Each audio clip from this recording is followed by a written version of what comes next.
নমস্কার সকলকে, আবার নতুন একটা ভিডিও নিয়ে চলে এসেছি। আমার বাড়ি, শ্বশুর বাড়ি নয়, আমার বাড়ি। তো আমি সকালে উঠেই হঠাৎ করে আমার দাদা ফোন করলো, একটু দরকার আছে আয়। তো আমি সেই সূত্রেই গিয়েছিলাম। দিয়েই সকাল সকাল, আসলে তা নয়, মায়ের বাড়ি বা বাবার বাড়ি ওটা আমারই বাড়ি, আমি আর সেসব নিয়ে ঘাটাচ্ছি না। তবে নিজের বাড়ি যেতে কার না ভালো লাগে। ধরে নাও এটা একটা, আমার তো মনে হয় এটা একটা অফিসের কাজ করি আমি, এখানে আমি থাকি, কাজ ফাজ করি, খাই দাই। আর বাড়িটা হচ্ছে ওটা, শান্তির জায়গা হচ্ছে ওই একটাই। আমার মন আপাতত, আমার মন জানি না কোন দিন আমার এইটা ভাঙবে, এইটা আমার বাড়ি। যাই, একই ব্যাপার, বাড়ির ব্যাপার। তো আমি সকাল সকাল উঠে পড়েছি বাসের মধ্যে।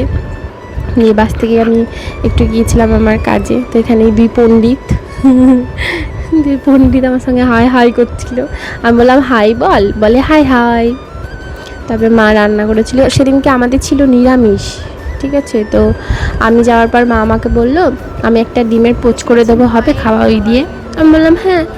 দিয়েই আমি কাজ ছেড়ে আসার পরেই আমাকে দেখছি এক বাটি মাংস ধরিয়ে দিচ্ছে, আমি ভাবতেও পারিনি।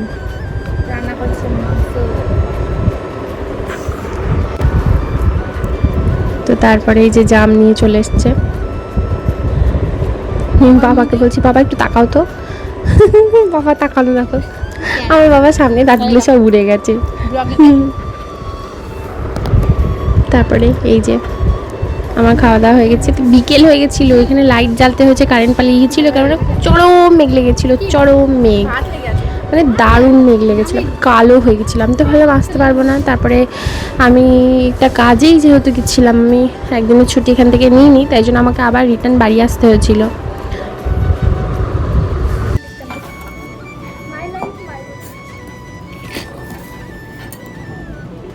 পুচকি এনেছে আমার জন্য জাম, জাম। লজ্জা পেয়েছে বেচারি, বলছি বলে লজ্জা। আমি গালগুলো চাপচাপ করতে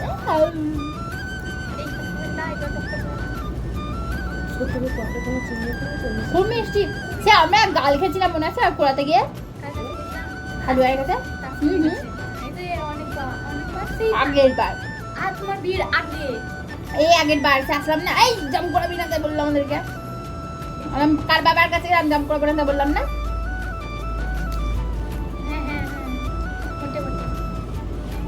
স্মৃতিশক্তি তোর বেশি দিন নাই।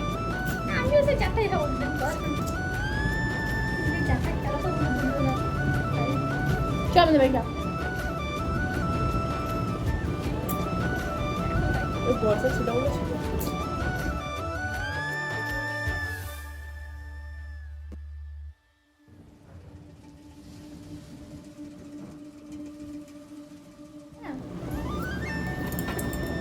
আমার কাছাকাছি হয়ে যাও।